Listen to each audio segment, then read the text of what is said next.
Bem-vindo a todos, é um enorme gosto ver que temos a sala cheia, não é? De pessoas que têm interesse nesta temática. Eu hoje venho aqui falar um bocadinho realmente sobre como podemos tirar o melhor partido da evidência científica disponível. Isto porque, para certos temas, muitos temas, temos uma enorme quantidade de evidência científica disponível, quer porque são temas que têm vindo a ser estudados desde há muito, quer porque são temas que, embora estudados mais recentemente, têm recebido muita atenção. E, com certeza, já todos nós, a certa altura, nos sentimos assoberbados pela grande quantidade de informação disponível, mas há, de facto, uma maneira de tirar vantagem disso, e é essa abordagem que eu venho hoje aqui a apresentar. A meta-análise, consta aqui do título desta apresentação, não é uma abordagem nova de todo, no entanto, a sua utilização em ecologia, ciências agrárias, ecotoxicologia é ainda muito limitada. Então hoje venho aqui, se calhar, despertar um bocadinho a curiosidade na aplicação desta metodologia nestes campos principalmente. E para evitar falar de maneira muito abstrata da meta-análise, eu optei por trazer um exemplo prático da aplicação da meta-análise com que penso será fácil qualquer investigador, mesmo de outras áreas, se relacionar. Eu vou apresentar uma meta-análise que tentou abordar o efeito das plantações de eucalipto no funcionamento dos ribeiros, que depois vai, com certeza, permitir acompanhar a apresentação de maneira um pouco mais fácil. No entanto, o que eu pedia realmente era que cada um tentasse fazer um exercício mental de substituir os elementos da minha história, desta história que eu vou contar, por elementos das vossas histórias, dos temas com que trabalham. Talvez eles possam também depois ser abordados por via de meta-análise. Como já repararam, vou falar em português, pareceu-me que era talvez mais fácil para quem não está familiarizado com esta temática. No entanto, os slides estão em inglês e eu sempre que possível vou fazer a equivalência entre os termos técnicos em português e em inglês. Ora, mas passado este preâmbulo, então, vamos lá avançar. Oi? Ok. E só para lembrar, a floresta nativa típica do centro e do norte de Portugal é uma floresta caducifólia mista, dominada pelos carvalhos e pelos castanheiros, e nas zonas ripárias pelos amieiros, os chopos, os salgueiros e os freixos. No entanto, como todos saberão, o eucalipto é presentemente a espécie arbórea com maior cobertura em Portugal continental. Mais de 800 mil hectares, principalmente na zona centro. E neste contexto de plantação intensiva, o eucalipto está frequentemente presente até à linha d'água. No entanto, a preocupação não advém só desta extensão das plantações, advém também do facto de tanto o eucalipto como as plantações de eucalipto apresentarem características que são marcadamente diferentes das características da vegetação e da floresta nativas. Por exemplo, o eucalipto é sempre verde, tem um hábito linear com uma copa muito reduzida no topo, tem taxas de crescimento muito rápidas, é plantado em monoculturas muito densas e que são geridas em ciclos de rotação curtos e com recurso a maquinaria pesada. Os detritos produzidos pelo eucalipto são muito ricos em compostos secundários, nomeadamente os óleos, que contribuem depois para impermeabilizar os solos. Ora, em resultado disto tudo, não é de espantar que a presença de eucaliptal, onde deveria estar uma floresta caducifólia mista, tenha impactos depois nos ribeiros, nomeadamente alterações da hidrologia e da quantidade de água disponível, alterações na qualidade da água e alterações nas características dos detritos vegetais que entram nos ribeiros, o que, consequentemente, afeta as comunidades aquáticas. No entanto, o que não era claro em 2015, que é a altura em que esta meta-análise foi realizada, era quais seriam os efeitos das plantações de eucalipto no funcionamento dos ribeiros, nomeadamente na decomposição dos detritos vegetais, que é um processo fundamental no ciclo dos nutrientes nos ribeiros em floresta. E isto apesar de já existir um volume considerável de estudos empíricos que tinham até à data avaliado esta questão. Avaliado o efeito das plantações de eucalipto no funcionamento dos ribeiros pela comparação do que se passava em ribeiros de eucaliptal com o que se passava em ribeiros de floresta nativa. E estes estudos variam numa série de características. São feitos em regiões diferentes, principalmente no centro de Portugal e no norte de Espanha, recorrem a uma grande variedade de substratos vegetais, abordam a decomposição total, que é levada a cabo pela comunidade microbiana, mas também pelos invertebrados, e também a decomposição microbiana, levada a cabo pela comunidade microbiana, e diferem ainda nos resultados que reportam, com a maioria de comparações entre os ribeiros de eucaliptal e os ribeiros em floresta nativa a reportarem resultados não significativos, ou seja, aparentemente a decomposição destes detritos é semelhante nos dois tipos de ribeiro, enquanto que alguns estudos reportaram uma redução e outros um aumento da decomposição em ribeiros de eucaliptal. Ora, esta grande variedade de condições experimentais e de resultados pode realmente causar alguma confusão no leitor, mas convém perceber quais são as causas pelas quais os estudos reportam resultados aparentemente contraditórios. Ora, uma das principais causas, estava ali patente naquela tabela, é a diversidade metodológica e de condições em que os estudos são realizados. Ora, pois, se os estudos diferem nas metodologias aplicadas ou nas condições em que são realizados, não é de espantar que depois reportem resultados diferentes. Mas também os estudos variam no tamanho amostral. E estudos com tamanho amostral reduzido têm menor capacidade de detectar efeitos significativos. E também a magnitude dos efeitos pode diferir entre estudos, sendo que estudos com efeitos mais fracos normalmente acabam por reportar a ausência de efeitos significativos. De facto, estas duas últimas razões, baixo tamanho amostral e efeitos de baixa magnitude, explicam a ausência de efeitos significativos na maioria dos estudos. Isto é, muitos estudos empíricos reportam efeitos não significativos que não refletem de todo a realidade. Simplesmente não têm capacidade para detectar os efeitos que na realidade existem. E por fim, mesmo que os estudos empíricos aplicassem exatamente as mesmas metodologias e fossem realizados em condições muito semelhantes, ainda assim poderiam apresentar resultados diferentes, devido ao acaso, a chamada within study variance. Isto porque podemos imaginar que os estudos são indivíduos numa população de estudos e assim podemos esperar uma distribuição normal dos resultados. Ora, sabemos que, no fim de contas, até é normal que estudos diferentes apresentem resultados diferentes, no entanto, esta diversidade de resultados, como eu dizia, causa confusão no leitor, principalmente no leitor que possa não estar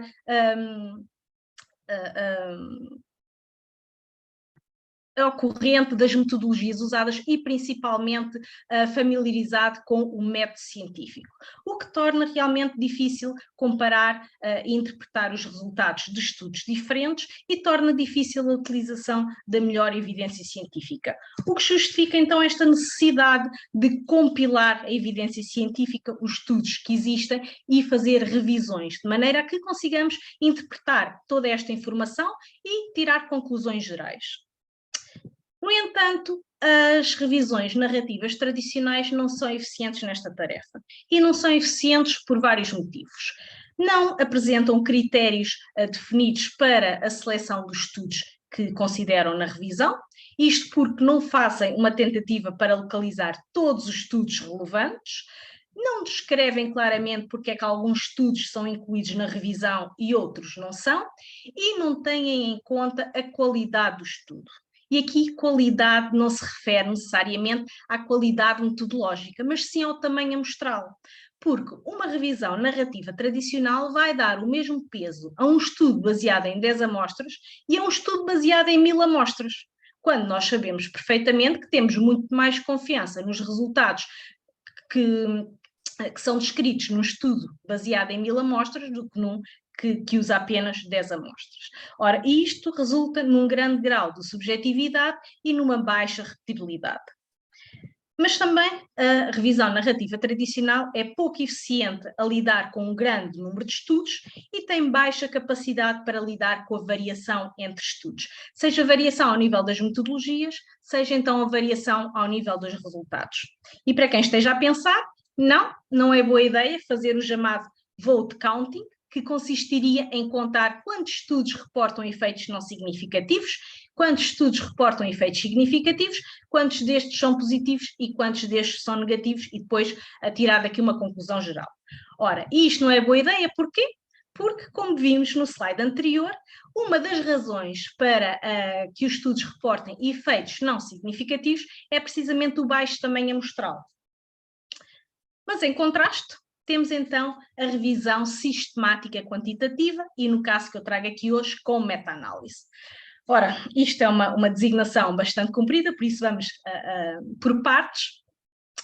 A revisão sistemática quantitativa diz respeito a uma série de procedimentos que nos permitem fazer uma revisão que seja objetiva e reproduzível. E daí o termo sistemática. Todos estes procedimentos que estão aqui sequenciados são baseados em protocolos básicos, pré-existentes, que têm que ser adaptados em função da pergunta a que queremos responder. E depois, todos estes protocolos e todas as metodologias usadas têm que ser claramente descritas no artigo. Ora, eu aqui aproveito para fazer um parênteses e para dizer que, apesar de estarmos a falar de uma revisão, o artigo tem a estrutura muito semelhante à de um artigo empírico, com todas aquelas secções que nós conhecemos, inclusive uma secção de métodos e uma secção de resultados. Pelo que todos os procedimentos que vamos levar a cabo na realização de uma revisão sistemática são depois descritos na metodologia do artigo. E, muito rapidamente, uma revisão sistemática quantitativa começa com a identificação da questão a que queremos responder e que vai delimitar o âmbito da revisão, à qual se segue uma pesquisa bibliográfica intensiva e extensiva, com o objetivo de localizar todos os estudos relevantes. Os estudos localizados na pesquisa bibliográfica, que vão ser muitos, e que vão incluir muita coisa que não interessa realmente, têm que ser triados com base em critérios de inclusão e exclusão, e os estudos que são selecionados para inclusão são depois avaliados criticamente, já de uma perspectiva da sua qualidade, para definirmos finalmente os estudos que vão ser incluídos na revisão. Ora, estes estudos que nós decidimos incluir na revisão, de maneira muito objetiva, não é? Seguindo todos estes passos, vão ser alvo então da extração de dados, com vista à criação de uma matriz que depois será analisada estatisticamente. E é a análise estatística desta matriz que torna esta revisão uma revisão sistemática. Caso contrário, ela torna uma revisão sistemática quantitativa. Caso contrário, ela seria apenas uma revisão sistemática. Ora, a análise estatística desta matriz pode ser feita de variadas maneiras. Podemos usar análise multivariada, podemos usar correlações. No entanto, sempre que a nossa questão permita a abordagem meta-analítica, esta é geralmente a melhor hipótese.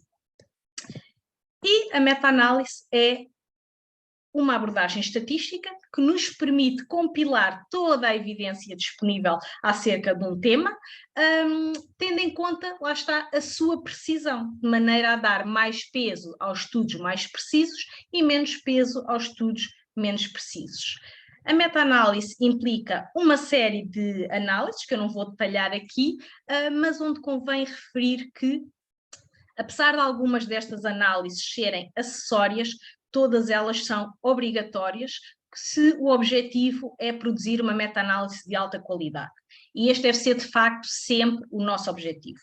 Isto porque só assim o leitor vai ter confiança nos nossos resultados e depois nas nossas interpretações.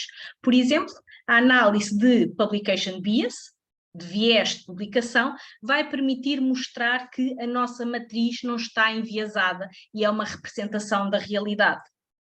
Enquanto que a análise de sensibilidade vai permitir mostrar que os nossos resultados e as nossas conclusões são robustas às decisões que fomos tomando ao longo do processo.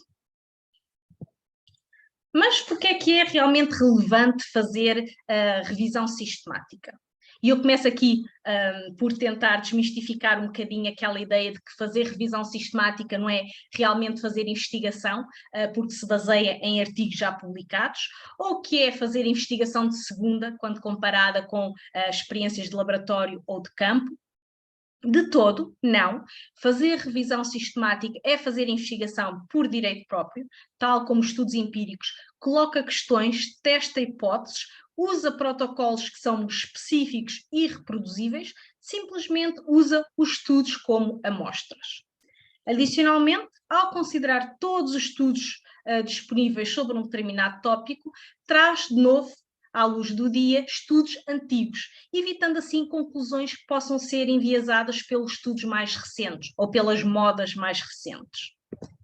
Permite obter uma imagem geral do campo de pesquisa, porque vai incluir toda a informação disponível, e contribui para produzir conhecimento novo, quer pela combinação dos estudos, que permite aumentar o tamanho amostral e aumentar a probabilidade de detectarmos efeitos significativos que podem nem ter sido detectados nos estudos empíricos, quer pela comparação entre estudos, que permite testar hipóteses que podem nem ter sido ainda testadas nos estudos empíricos, ou porque é muito difícil testar empiricamente uma dada hipótese, ou porque ainda ninguém pensou nela.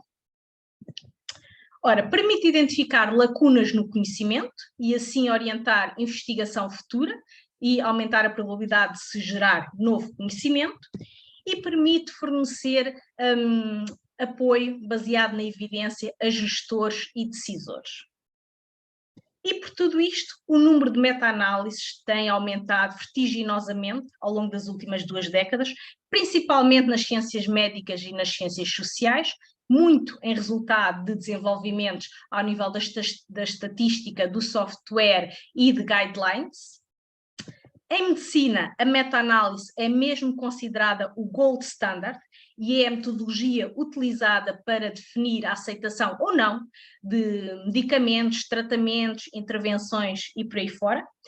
Mas também em ecologia o padrão é semelhante, com o aumento do número de meta-análises produzidas por ano a aumentar ao longo dos últimos anos. No entanto, em termos absolutos, os números são ainda muito baixos. Estamos a produzir ainda muito pouco, principalmente se tivermos em conta a quantidade de informação que temos disponível para muitos tópicos. Mas quais são as questões que a meta-análise realmente permite responder?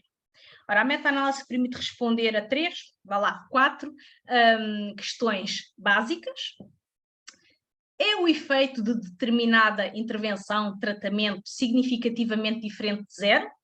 Qual é a magnitude e a direção desse efeito? Ora, logo aqui temos um contraste em relação à tal revisão narrativa tradicional. Muitas vezes, e mesmo estudos empíricos, muitas vezes identificam o efeito, mas depois não identificam a magnitude e a direção do efeito. Esse tiramos nós visualmente olhando para os gráficos, não é? A terceira pergunta que a meta-análise permite responder refere-se à possível sensibilidade da magnitude e da direção do efeito em relação às características do estudo. E a última, se há lacunas de conhecimento no campo que está a ser sintetizado. E a meta-análise é especialmente útil em determinadas condições, nomeadamente se já existe um volume considerável de estudos empíricos disponíveis, porque aí permite-nos obter uma matriz grande onde podemos e temos grande liberdade para trabalhar. Quando esses estudos empíricos revelam resultados ou efeitos de baixa magnitude, resultados não significativos e têm baixo tamanho amostral. Estas 3 características muitas vezes estão correlacionadas nos estudos empíricos, não é? Mas a meta-análise, ao combinar vários estudos empíricos, vai aumentar o tamanho amostral e vai aumentar a probabilidade de que depois venhamos a detectar efeitos que não foram detectados nos estudos empíricos. Ora, a meta-análise é também muito interessante quando os vários estudos empíricos reportam resultados contrastantes, diferentes, porque nos permite abordar quais são as causas desta heterogeneidade nos resultados, e muito útil, como eu referi há pouco, para testar hipóteses que não foram ainda testadas empiricamente. Ora, e depois deste preâmbulo, vamos então voltar aqui ao nosso exemplo. Queremos então avaliar o efeito das plantações de eucalipto no funcionamento dos ribeiros e especificamente responder a esta questão. Será que as plantações de eucalipto afetam a decomposição dos detritos vegetais em ribeiros? Qual é a magnitude e a direção deste efeito? E serão a magnitude e a direção deste efeito dependentes das características do estudo? Ora, depois de definir a nossa questão principal, vamos então proceder a uma pesquisa bibliográfica intensiva e extensiva, com o objetivo de localizar todos os estudos que já tivessem abordado esta questão, abordado os efeitos dos eucaliptais na decomposição de detritos em ribeiros. Utilizámos um intervalo temporal bastante largo, com início em 1970, isto porque, por esta altura, a metodologia para o estudo da decomposição de detritos em ribeiros estava já estabilizada. No entanto, o intervalo temporal fica completamente ao critério do investigador, mas se for curto tem que ser justificado. E pode-se prender com alguma alteração metodológica que tenha ocorrido em algum ponto, e nós podemos ter interesse só em considerar a literatura publicada daí em diante. No entanto, temos sempre que ter em conta que, se utilizarmos intervalos temporal curtos, iremos obter menos estudos e a nossa matriz será eventualmente mais reduzida do que se considerarmos um intervalo temporal mais amplo. Consideramos 4 línguas, e considerar em línguas para além do inglês pode ser importante se houver a probabilidade de estudos publicados nas línguas nativas e na literatura cinzenta. E literatura cinzenta aqui é aquela literatura que não é publicada pelos editores comerciais, como os relatórios, as teses, as revistas de associações, que muitas vezes são publicadas nas línguas nativas.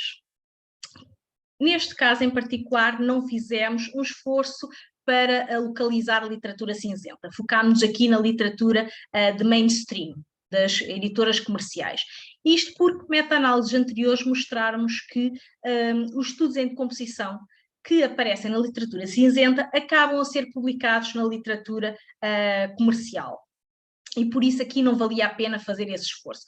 No entanto, em campos, e há muitos, que são afetados por viés de publicação, isto é, campos onde há uma tendência para manter na gaveta, não publicar resultados não significativos ou resultados que sejam contrários ao comumente aceite, se há este risco, então tem que ser feito realmente um esforço por localizar a literatura cinzenta, para depois minimizar o risco da matriz estar enviesada.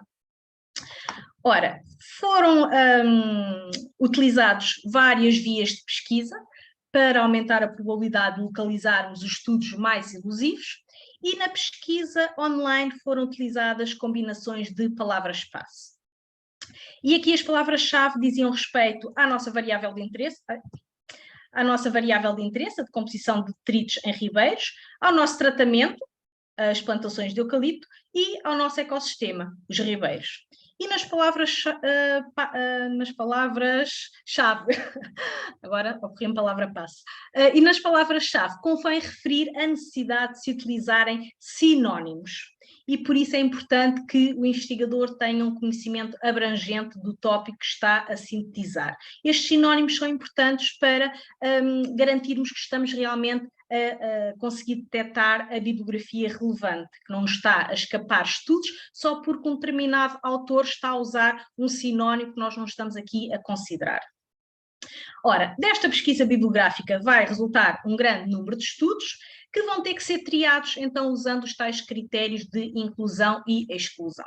Aqui eu listo os 4 critérios que nós usamos para definir se um estudo seria incluído ou não na revisão, e neste caso o estudo seria incluído na nossa revisão se ele próprio tivesse o objetivo de avaliar os efeitos das plantações de eucalipto na decomposição dos detritos.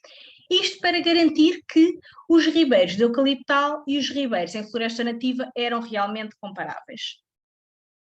Os estudos tinham também que reportar a variável de interesse, não é? A decomposição de folhas e material linhoso, não outro substrato qualquer, proveniente de vegetação alóctone, daquela vegetação exterior ao ribeiro, e não de macrófitas, em pelo menos um ribeiro em floresta nativa e um ribeiro em plantação de eucalipto. Ou seja, os estudos tinham que reportar a informação como a comparação de 2 grupos, os ribeiros em eucaliptal e os ribeiros em floresta nativa, em termos de uma variável contínua, a decomposição de detritos. E isto é importante porque nos vai depois ajudar a definir qual é o tamanho de efeito que vamos utilizar. Os estudos tinham também que reportar uma medida de variação associada à decomposição e o tamanho amostral associado à decomposição. E agora que selecionamos os estudos que vamos incluir na nossa revisão, vamos proceder à extração de dados com vista à criação da nossa matriz. E vamos ter que extrair dois tipos de dados. Os dados básicos, que nos permitem fazer a estimativa do tamanho de efeito, e o tamanho de efeito é aquela medida que nos vai indicar a magnitude pela qual as plantações afetam a decomposição dos detritos, e para calcular o nosso tamanho de efeito nós precisamos de 3 grupos de informação. Informação acerca da decomposição, que é extraída em qualquer unidade e que depois nós convertemos em taxa de decomposição. No entanto, esta conversão de unidades não é realmente necessária e eu aproveito aqui para dizer que a meta-análise permite a inclusão de unidades diferentes sem problema nenhum. Extraímos informação relativamente à variação associada à decomposição em qualquer unidade, e aqui sim temos que depois fazer a conversão para desvio padrão, e extraímos informação relativamente ao tamanho amostral. E isto para o ribeiro em floresta nativa e o ribeiro em eucaliptal. E depois extraímos informação explanatória. Informação sobre aquelas variáveis que diferem entre os estudos e que podem condicionar o efeito dos eucaliptais na decomposição dos detritos. Em meta-análise nós chamamos moderadores a estas variáveis e eles podem ser categóricos, como por exemplo aqui a extensão da plantação, o tipo de detrito vegetal, a identidade dos detritos, a comunidade envolvida no processo da decomposição, ou podem ser contínuos, como por exemplo a concentração dos nutrientes na água. Aqui convém referir que nós não vamos extrair informação sobre todas as variáveis reportadas nos estudos ou todas as variáveis em que os estudos diferem. Não. Aqui vamos extrair informação só para as variáveis para as quais temos uma hipótese. Estas variáveis são determinadas a priori, com base nas hipóteses que queremos testar, e depois, durante a extração de dados, extraímos informação unicamente destas variáveis. Isto porque a meta-análise não é um exercício de pesca, por isso vamos evitar o tal fishing, que seria extrair informação sobre todas as variáveis possíveis e depois, estatisticamente, tentar encontrar aquelas para as quais há efeitos significativos. Isto não é toda a abordagem a adotar, aqui adotamos uma abordagem muito semelhante àquela que adotaríamos num estudo empírico, onde partimos de uma hipótese, tal como fazemos aqui. E da extração de dados, obtemos uma matriz deste tipo, em que cada linha representa uma comparação entre ribeiro de eucaliptal e ribeiro de floresta nativa e cada coluna representa uma variável. As primeiras colunas dizem respeito a variáveis que identificam o estudo e podemos já perceber que cada estudo vai contribuir com várias linhas, várias comparações entre ribeiro de eucaliptal e ribeiro de floresta nativa.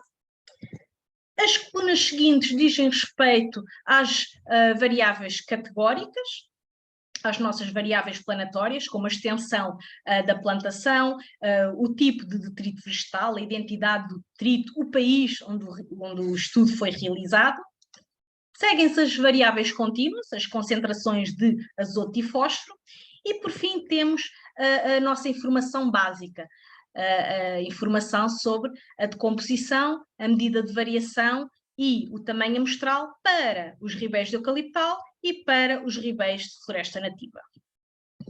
Ora, a nossa matriz representa 10 estudos empíricos que contribuem com 92 comparações entre ribeiros de eucaliptal e ribeiros de floresta nativa, ou seja, tem 92 linhas, e isto baseado em 2.337 amostras. O que contrasta claramente com o que temos nos estudos empíricos individuais, em que o maiorzinho reporta 36 comparações entre ribeiros, baseadas em 391 amostras. Ora, daqui podemos facilmente perceber que, ao compilar todos estes estudos empíricos numa única matriz, aumentamos em muito o tamanho amostral e logo a probabilidade de virmos a detectar efeitos significativos que não foram detectados nos estudos empíricos. E agora que temos a nossa matriz, vamos então passar à sua análise, à meta-análise propriamente dita. E o primeiro passo na meta-análise é a estimativa do tal tamanho de efeito, o effect size, que é o valor que nos vai indicar a magnitude do efeito do nosso tratamento, das nossas plantações de eucalipto, na nossa variável de interesse, a decomposição dos detritos. Há vários critérios para a seleção do tamanho de efeito, mas aqui nós vamos utilizar o response ratio. E o response ratio é o tamanho de efeito mais comumente utilizado em ecologia, por vários motivos. É de muito fácil aplicação, é muito intuitivo e é muito fácil a sua interpretação. Ele baseia-se no rácio entre a variável de interesse na situação de tratamento, no nosso caso a decomposição em ribeiros de eucaliptal, e na situação de controle, neste caso nos ribeiros em floresta nativa. Aqui apresentado, transformado em logaritmo, para que tenhamos uma distribuição normal dos tamanhos de efeito. E aqui neste gráfico comprido, à esquerda, conseguimos ver os 92 tamanhos de efeito, que correspondem então às nossas 92 linhas na matriz, as nossas 92 comparações entre ribeiro de eucaliptal e ribeiro em floresta nativa. Os tamanhos de efeito estão assinalados pelos quadradinhos, mas vemos que cada tamanho de efeito está associado a uma linha horizontal, que é maior ou mais estreita, dependendo da sua precisão. A linha horizontal é o intervalo de confiança de 95%, e tamanhos de efeito com intervalos maiores são menos precisos, enquanto tamanhos de efeito com intervalos mais estreitos são mais precisos. E a precisão do tamanho de efeito é importante porque vai determinar a confiança que temos em cada tamanho de efeito e, logo, o peso que cada tamanho de efeito vai ter na nossa análise. Mas olhando aqui para o gráfico, vemos também que os diferentes tamanhos de efeito diferem na sua magnitude, em função da distância a que estão da linha vertical preta, que é a linha do não efeito. Uns estão mais próximos da linha, o que indica efeitos mais fracos, outros estão mais afastados da linha, o que indica efeitos mais fortes. Mas também os tamanhos de efeito individuais diferem na sua direção. Alguns estão para a direita da linha, o que significa que a decomposição é mais alta nos ribeiros de eucaliptal, e outros estão para a esquerda da linha, o que indica decomposição mais baixa nos ribeiros de eucaliptal. Ora, mas isto só para explicar como é que o tamanho de efeito funciona, porque na verdade o nosso objetivo não é agora analisar os tamanhos de efeito individualmente. O nosso objetivo é compilar todos estes tamanhos de efeito para responder às nossas questões básicas, aquelas questões que definimos logo lá no início. Será que a plantação de eucalipto afeta a decomposição dos ribeiros? Qual é a magnitude e a direção deste efeito? Ora bem, para responder a estas questões, temos então que compilar todos estes tamanhos de efeito, segundo a filosofia da meta-análise, dando mais peso aos tamanhos de efeito mais precisos e menos peso aos menos precisos.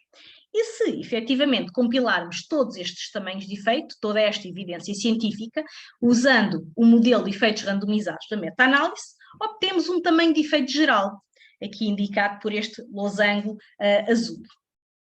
E o tamanho de efeito geral é de menos 0,25, isto em logaritmo, que podemos transformar de volta em response ratio para obter 0,78, o que indica uma inibição por 22%.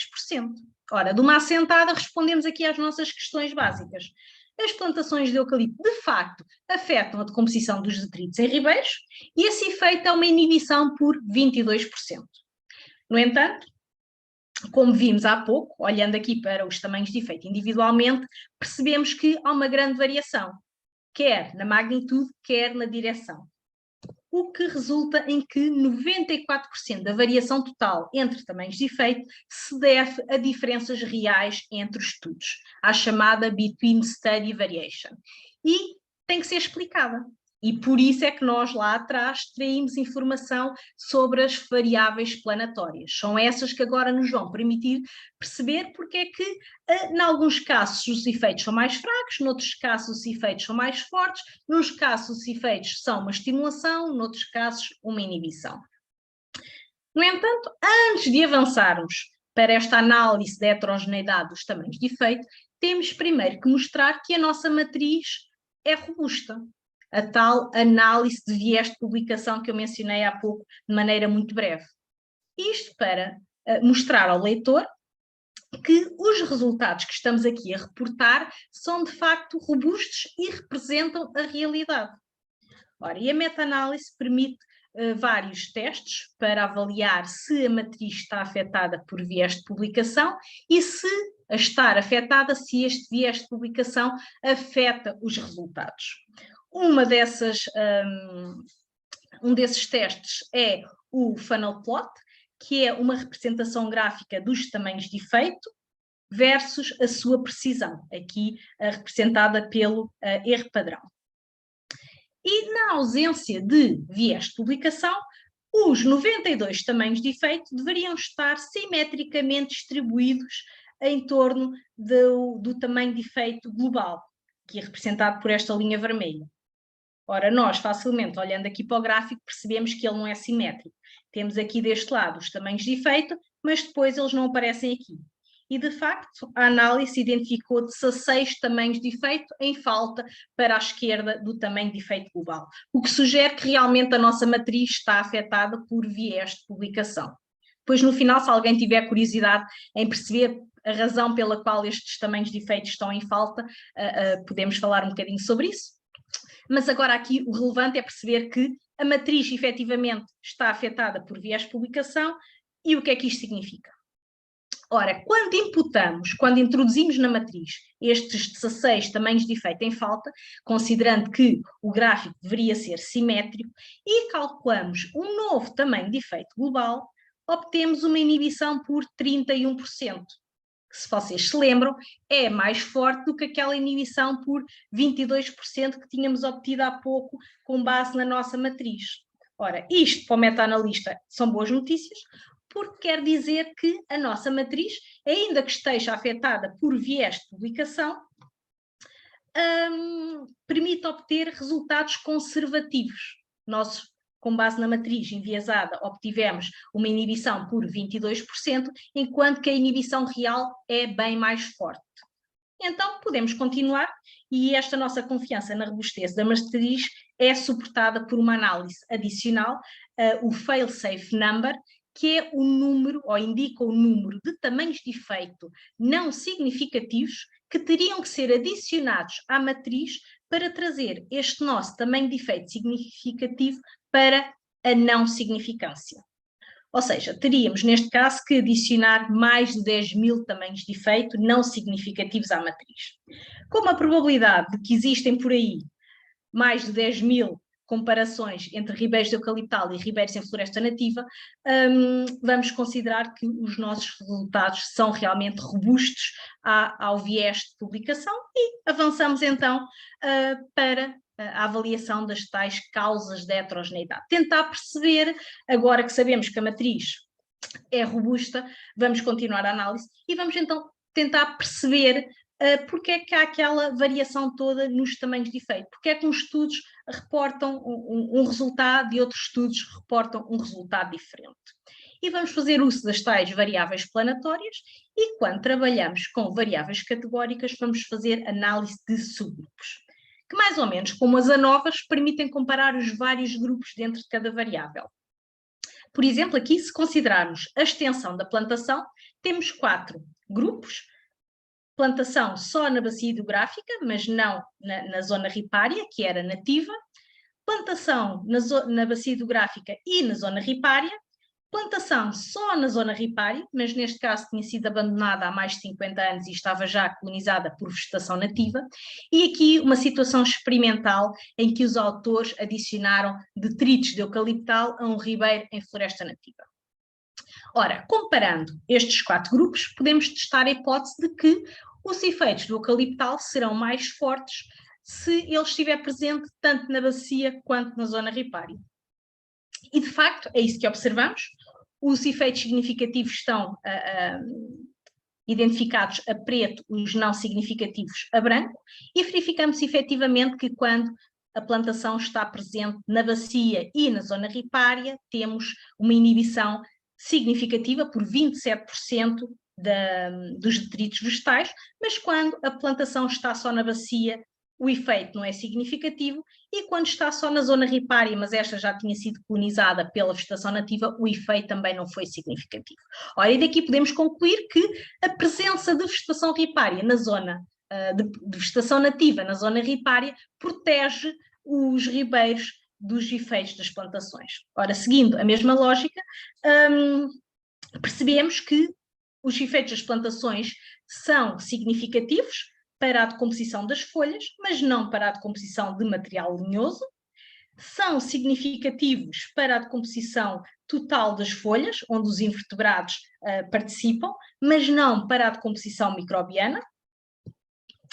Os efeitos do eucaliptal na decomposição dos detritos vai depender da identidade dos detritos, sendo mais forte para detritos de boa qualidade do que para detritos de má qualidade, e não é muito fortemente afetada pela região. Os eucaliptos inibiram de igualmente a decomposição total das folhas, quer em Portugal, quer em Espanha, ainda que, quando consideramos a decomposição microbiana das folhas, a inibição tem ocorrido em Portugal, mas não em Espanha. E quando temos variáveis contínuas, aí usamos uma meta-regressão, que é muito semelhante à regressão linear simples que nós conhecemos, mas que, seguindo a filosofia da meta-análise, vai dar maior peso aos tamanhos de efeito mais precisos, aqui representados por estes círculos maiores, e menos peso aos menos precisos. E aqui, contrariamente à nossa hipótese, verificamos que o tamanho de efeito, ou seja, os efeitos dos eucaliptais na decomposição dos detritos, não foi afetada por diferenças nas concentrações de azoto e de fósforo entre ribeiros. Ora, então, e agora o que é que fazemos com tudo isto? Como é que discutimos isto e que interpretação é que podemos fazer disto? Ora, respondendo à nossa questão principal, verificamos que realmente a substituição da floresta nativa caducifólia por plantações intensivas de eucalipto inibe a decomposição dos detritos vegetais em 22%. No entanto, a magnitude do efeito vai depender das características dos estudos.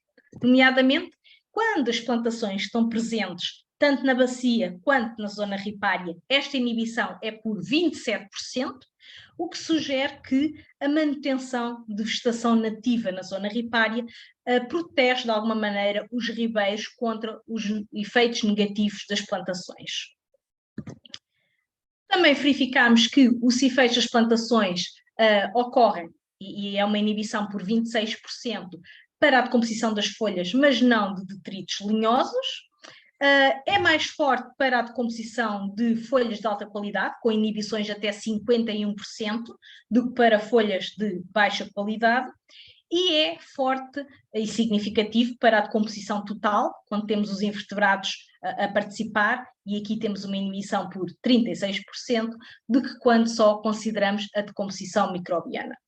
O que significa que, de facto, os efeitos das plantações na decomposição de detritos vegetais vão depender das características desses detritos e vão ser mediados por efeitos ao nível das comunidades de macroinvertebrados. E aqui já temos uma ideia do motivo pelos quais diferentes estudos estavam a apresentar resultados contrastantes. O que sugere que os efeitos das plantações de eucalipto vão ser mais fortes para ribeiros que naturalmente recebem folhada de boa qualidade e onde a abundância dos invertebrados detritívoros é elevada. No entanto, surpreendentemente, não encontramos um forte efeito da região, quando comparamos o centro de Portugal com o norte de Espanha. E isto apesar das diferenças em termos de clima que existe entre estas duas regiões. No entanto, os resultados desta meta-análise, que se baseia essencialmente em estudos aqui realizados na Península Ibérica, não podem ser extrapolados para todas as regiões onde o eucalipto aparece usado em plantação. Isto porque, presentemente, o eucalipto cobre mais de 20 milhões de hectares, distribuídos principalmente entre os 35 graus sul e os 35 graus norte, numa variedade de condições, quer do ponto de vista climático, quer do ponto de vista da litologia, quer do ponto de vista das características da vegetação nativa. E por isso identificamos aqui uma lacuna na investigação. e sugerimos que estudos futuros venham a avaliar os efeitos das plantações de eucalipto na decomposição dos detritos noutras condições em que estas plantações também existem. E, de facto, no entretanto, nós próprios contribuímos aqui para mitigar um bocadinho esta lacuna ao realizar um novo estudo empírico em que comparamos o funcionamento de ribeiros de eucaliptal e ribeiros em vegetação nativa na Península Ibérica, no Quénia, em África e em várias regiões da América do Sul.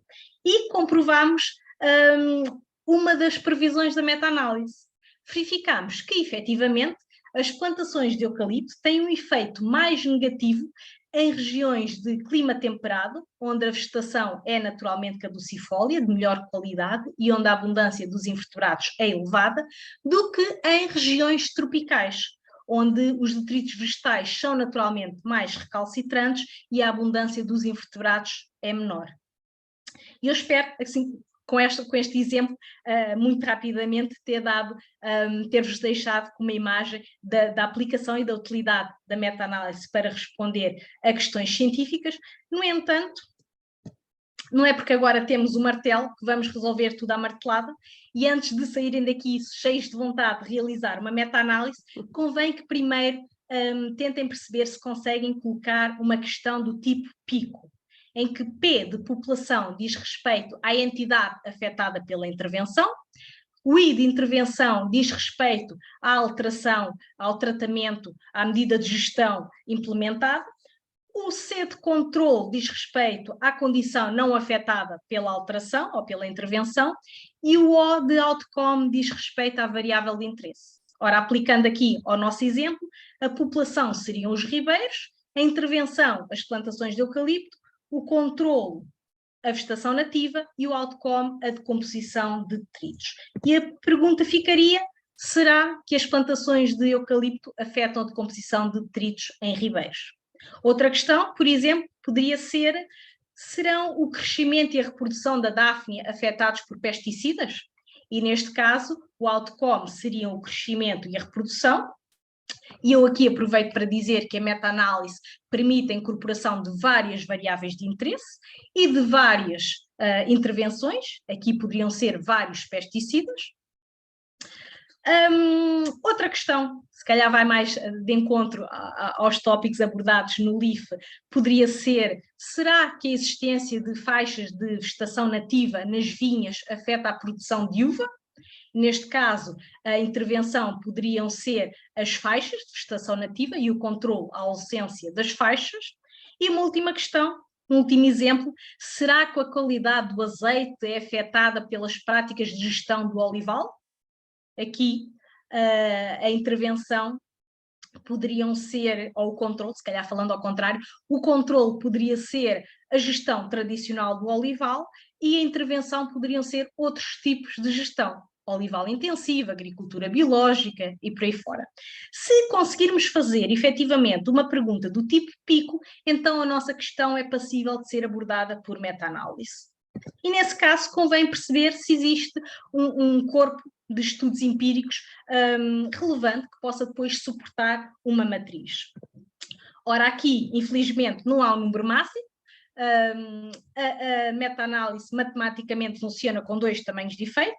No entanto, convém saber que, se tivermos um número de estudos muito reduzido, pois a nossa matriz será também reduzida, estará mais suscetível a sofrer de viés de publicação e nós próprios depois estamos mais limitados no tipo de análise e na quantidade de análises que podemos fazer.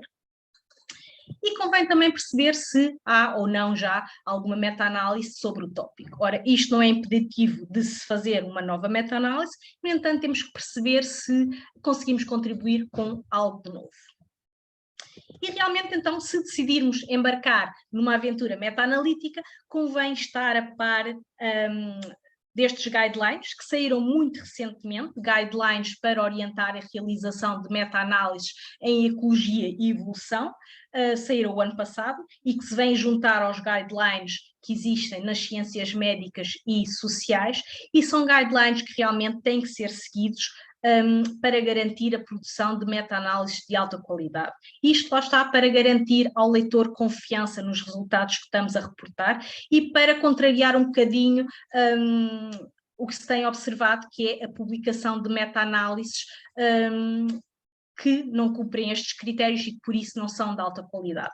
E não cumprem estes critérios porque, por exemplo, não reportam toda a metodologia seguida de maneira transparente e rigorosa, ou não fazem análise de viés de publicação e por isso não comprovam que a matriz não está enviesada, ou não fazem análise de sensibilidade e não comprovam que os resultados obtidos são robustos às várias decisões que foram sendo tomadas ao longo do processo. E, para quem quiser enveredar aqui por uma aventura destas, há agora várias ferramentas disponíveis. Obviamente que temos também muita informação das ciências médicas e das ciências sociais, mas eu aqui realmente refiro só aquelas que saíram mais recentemente e que são focadas na meta-análise em ecologia e evolução, que têm algumas particularidades em relação àquelas que se fazem nas ciências médicas e sociais. Nomeadamente, temos um software dedicado a este tipo de meta-análises, que é de acesso livre e de interface muito amigável, em adição, obviamente, aos softwares mais generalistas.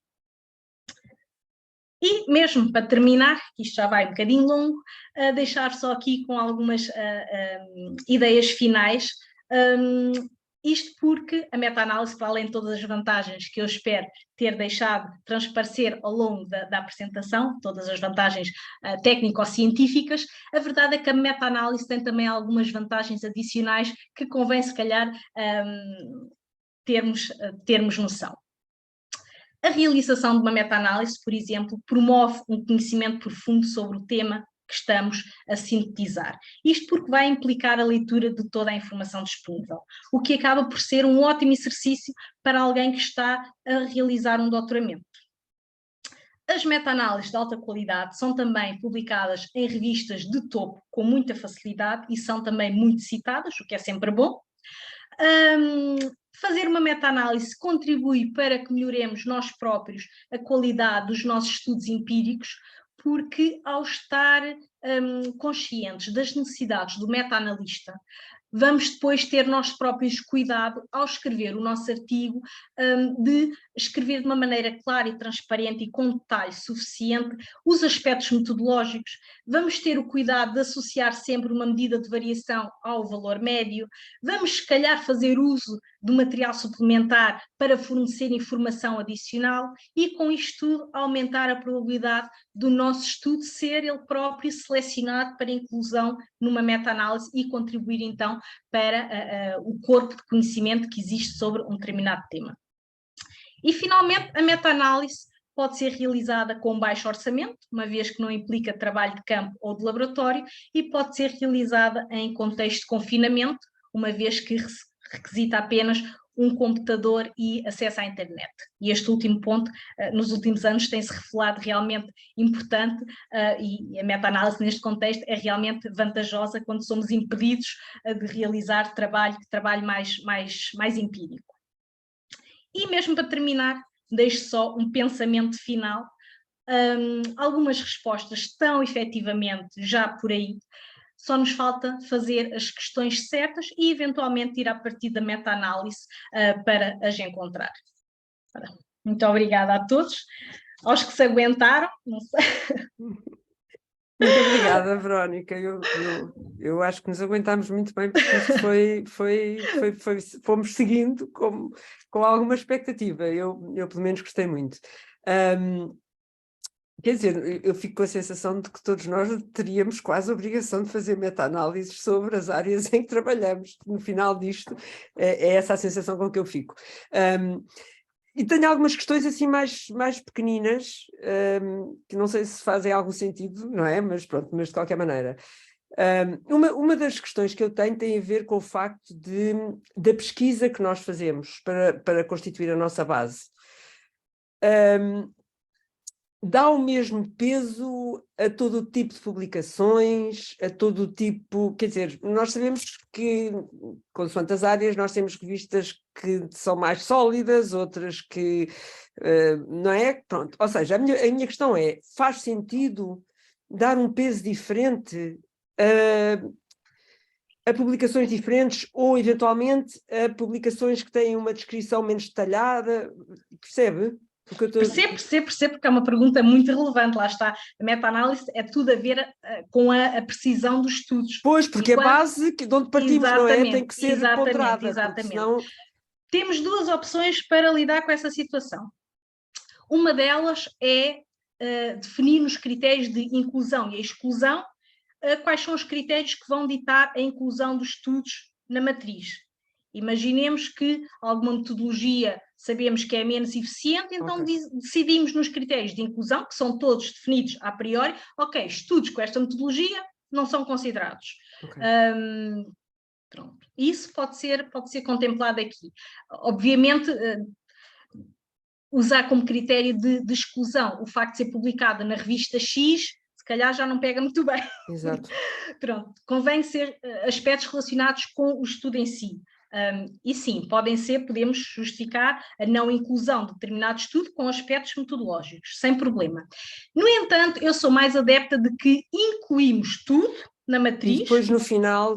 Não é? E usamos essas características como variáveis moderadoras. Criamos uma coluna na matriz para esse tipo de aspectos metodológicos, para depois, analiticamente, avaliar se o método A ou o método X, B, condicionam o efeito.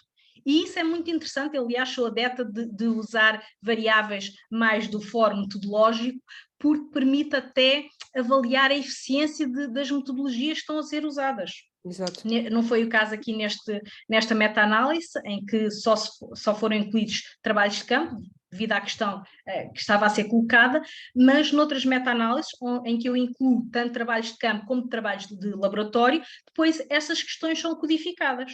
Eu tenho uma coluna para tipo de trabalho, de campo de laboratório, tipo de metodologia, porque depois podem ser, mesmo no campo, utilizadas várias metodologias, estudos observacionais, estudos de manipulação, o nível que a manipulação é feita, se a manipulação é feita ao nível do ecossistema ou já ao nível da amostra. Todas estas variações podem ser codificadas e depois temos até a vantagem, ao codificar estas informações, de analiticamente testar se estes moderadores são importantes ou não. O tipo de estudo condiciona o efeito de determinado fator numa variável de interesse ou não? Ou a metodologia usada? Tudo isto pode ser codificado. Por isso eu sou adepta de incluir o máximo possível na matriz e depois codificar e analisar. Outra questão que eu tenho tem a ver com a dimensão das amostras, não é? Porque, pelo menos, na minha área, pelo menos, muitas vezes os artigos não têm uma descrição detalhada da dimensão da amostra, não se percebe exatamente quantas raízes foram usadas, de quantas plantas, de quantas réplicas biológicas, quantas réplicas técnicas. Faz sentido, se nós acharmos que determinados artigos, isso acontece, determinados artigos são relevantes, mas não têm essa informação, pedir essa informação aos autores? Completamente. Eu só excluo um artigo, se o artigo cumpre todos os critérios de inclusão, é para incluir na matriz. E depois deparamos com estas dificuldades. Um artigo acaba por não ser possível de incluir se não reportar a variável de interesse, numericamente, a informação sobre a variação dessa variável, seja o erro padrão, o desvio padrão, o intervalo de confiança, qualquer coisa associada a essa média, e depois o tamanho amostral. Estas três informações são fundamentais para a estimativa do tamanho de efeito. Sem elas não há tamanho de efeito, e sem tamanho de efeito não podemos considerar o estudo. Claro. E isso é um facto, principalmente no meu caso, no meu campo, estudos mais antigos frequentemente pecam pela falta de uma medida de desvio associada à média. Pois. E, nesses casos, sim, é descrever ao autor, fazer o máximo de esforço possível para incluir esse estudo. Se, apesar disso, não conseguirmos a informação, então o estudo, principalmente no que diz respeito ao tamanho amostral, se não conseguirmos tamanho amostral, o estudo acaba por ter que ser excluído. Exato. Eventualmente podemos usar medidas conservativas, que é incluir o estudo e considerar o menor tamanho amostral possível, 1. E depois, analiticamente, perceber se a inclusão desse estudo está a afetar o resultado ou não. Pronto. Mesmo no que diz respeito a medidas de variação, e daí eu há pouco dizer que fazer uma meta-análise ajuda-nos a nós próprios a melhorar a escrita dos nossos artigos Claro. empíricos, porque nós ficamos despertos para estas questões. Exato, é isso, é isso. E depois passamos a reportá-las nós próprios de melhor De uma forma. maneira diferente e mais completa, claro. E não reportarem uma medida de variação associada a essa média, seja o erro padrão, o desvio padrão, enfim. Nesse caso, fazemos também o esforço por contactar o autor e pedir, uma vez que é a obrigação de qualquer autor reportar as variações associadas às médias. Os autores normalmente colaboram e dão a informação, nunca tive problemas de maior, mas efetivamente às vezes são estudos já antigos, o autor já não está disponível, já mudou de computador uma série de vezes e já não consegue aceder aos estudos, claro. Enfim, e realmente não conseguimos obter o valor. Há métodos de imputar matematicamente valores de desvios, a tal variação associada à média, podemos imputar esses valores. Depois, claro, temos que fazer as tais análises de sensibilidade, que eu falei e já não deu tempo para mostrar nenhuma, mas sempre fazemos este tipo de, tomamos este tipo de decisão, imputar valores que não existem e coisas deste género, depois temos que fazer análise de sensibilidade para mostrar que estas decisões não estão a afetar os resultados. Se estão a afetar os resultados, então o estudo tem mesmo que ser eliminado da matriz e da revisão. E temos a justificação, porque nós tínhamos no nosso critério de inclusão e exclusão que o estudo só seria incluído se tivesse medida de variação. Ora, se não houver maneira de conseguirmos uma medida de variação, temos justificação para não incluir o estudo. Deve ser sempre feita uma tentativa de incluir o máximo de estudos possível. E muitas vezes temos que chatear os autores e aproveitamos e pedimos esclarecimentos sobre esta outra questão adicional, mas normalmente temos um retorno muito positivo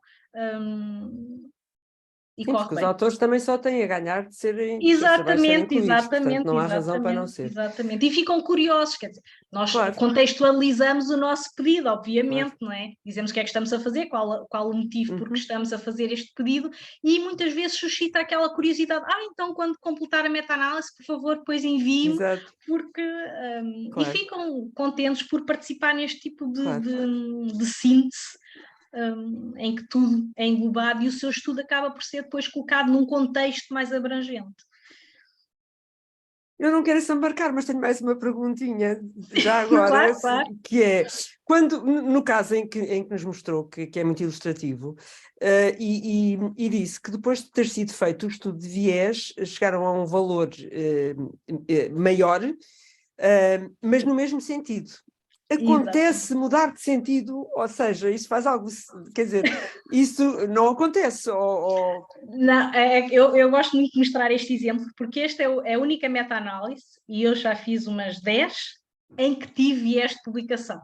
Felizmente, todas as minhas matrizes nunca foram afetadas por viés de publicação. Pronto. Esta teve, e quando eu detectei viés de publicação, ia caindo da cadeira.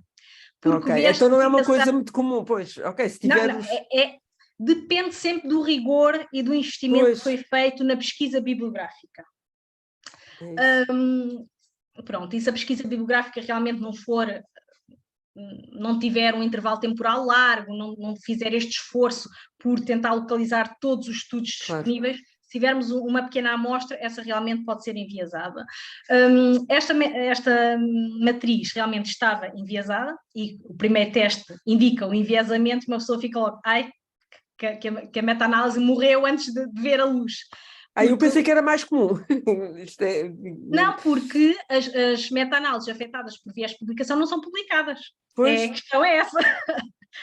Com certeza há aí muita meta-análise que nunca viu a luz do dia porque a matriz estava afetada por viés de publicação.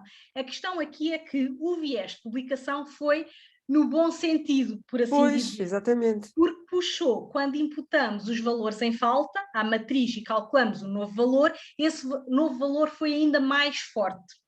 Isto é que não é comum. Normalmente, o viés de publicação mata a meta-análise porque traz o valor forte que encontramos para não significar... Exato.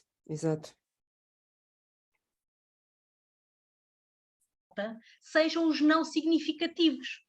porque as pessoas publicam os resultados significativos e os não significativos deixam para depois e vão ficando na gaveta. Por isso, o que acontece, e muitos campos são fortemente afetados por isto, inclusive nas ciências médicas, isto é mesmo um problema muito grave, eles têm adotado medidas para contrariar isto. Por exemplo, nas ciências médicas, agora é obrigatório registar qualquer ensaio clínico que se faça. Porque antigamente o que acontecia é faziam-se os ensaios clínicos e só saíam cá para fora quando tinham efeitos significativos. Ou seja, havia muito viés, o chamado file drawer problem, porque os ensaios que davam resultados não significativos acabavam nas gavetas. E então nós, a fazer uma meta-análise neste contexto, teríamos uma matriz que era completamente enviesada, que estava enviesada para os estudos com efeitos fortes e não consideravam os estudos com efeitos fracos que andavam aí nas gavetas e não eram publicados. Pronto. Por isso, o viés de publicação assume que, a faltarem estudos, geralmente são os estudos mais fracos. E ao incluirmos esses estudos na matriz, o efeito que detectamos vai ser puxado para a não significância. E se isso de facto acontecer, a meta-análise morreu, porque nós estávamos a interpretar um efeito significativo e esse efeito afinal é falso, não existe. Há maneiras de lidar com isto. Podemos voltar à pesquisa bibliográfica e tentar alargar o intervalo temporal, por exemplo, para tentar mais estudos, usar outras línguas, se não tivermos usado, para tentar maior volume de estudos, fazer um esforço para localizar a literatura cinzenta, por exemplo. Os estudos não significativos são predominantes na literatura cinzenta. Lá está. O aluno está a fazer a tese sai, porque ele tem que defender a tese, tem que obter o seu mestrado, mas depois não escreve o artigo. Lá está, o resultado não era interessante, não foi publicado. Por isso, a literatura cinzenta é importantíssima em campos de investigação onde acha esta possibilidade de viés de publicação, porque realmente se a matriz for afetada por viés de publicação, isso pode eliminar a meta-análise e obrigar-nos então a voltar passos atrás para tentar mitigar este problema. Neste caso, acontece que é muito raro, e diz respeito ao segundo caso que pode justificar o viés de publicação, que é a não publicação de estudos com resultados contrários ao comumente publicado. Ok? A maior parte da literatura sobre um determinado tema reporta efeitos muito fortes positivos e eu, na minha experiência, encontrei um efeito negativo. Começo a duvidar. Alguma coisa se passou, nem vou publicar, porque isto não vai passar em lado nenhum. Fica na gaveta. E é o que aconteceu aqui neste caso. E eu sei isto, foi daquelas coincidências que acontecem, porque na altura estava a tentar montar uma equipa para um trabalho internacional e contactei investigadores de uma região onde as plantações de eucalipto abundam, fora de Portugal, uma outra região, e a investigadora disse-me que teria muito gosto em participar no meu projeto, mas não podia, porque eles, para fazerem os seus trabalhos em ecologia de ribeiros, nos ribeiros que utilizavam em plantação, tinham assumido o compromisso com os exploradores dessas plantações que não iriam avaliar os efeitos do eucalipto. E eles trabalhavam nesses ribeiros e eles sabiam perfeitamente quais eram os impactos do eucalipto nesses ribeiros. Isto indica que eventualmente, há estudos que reportam efeitos fortes, negativos, das plantações de eucalipto que não estão publicados por causa destes constrangimentos. Por isso, depois acabamos por perceber... E daí que o viés tenha dado... Para ali, exatamente. Ele indicou a falta de efeitos negativos fortes. Alguém tem efeitos negativos fortes na gaveta. Eventualmente esta minha colega, que não os pode publicar, sob pena de perder o acesso aos ribeiros, que eles usam para outros trabalhos, mas não para avaliar as plantações de eucalipto. Aqui, por acaso, acabou por resultar bem, tivemos sorte e acabámos por reportar uma meta-análise sempre com efeitos bastante fortes, mas sempre com a noção de que estes efeitos fortes que reportamos, eventualmente, na realidade, são ainda mais fortes. Porque a matriz era conservativa, porque estavam ali a faltar, também não eram muitos, eram 16 tamanhos de efeito realmente fortes.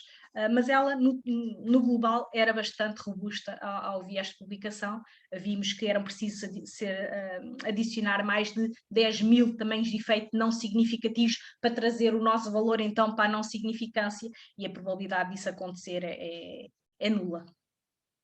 Então, resulta muito bem. Obrigada, Verónica. Mais perguntas?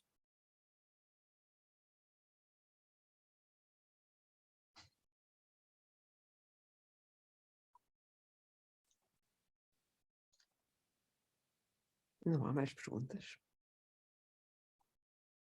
De qualquer maneira, o seminário fica disponível e se mais tarde alguém se inspirar, tem lá o meu contacto e para qualquer coisa estou à disposição. Pronto, se não há mais perguntas, resta-me agradecer à Verónica. O prazer foi todo meu. Este webinar super relevante para todos nós e agradecer porque depois lá está, o seminário fica disponível e podemos, pode ser que surjam mais questões. Exatamente.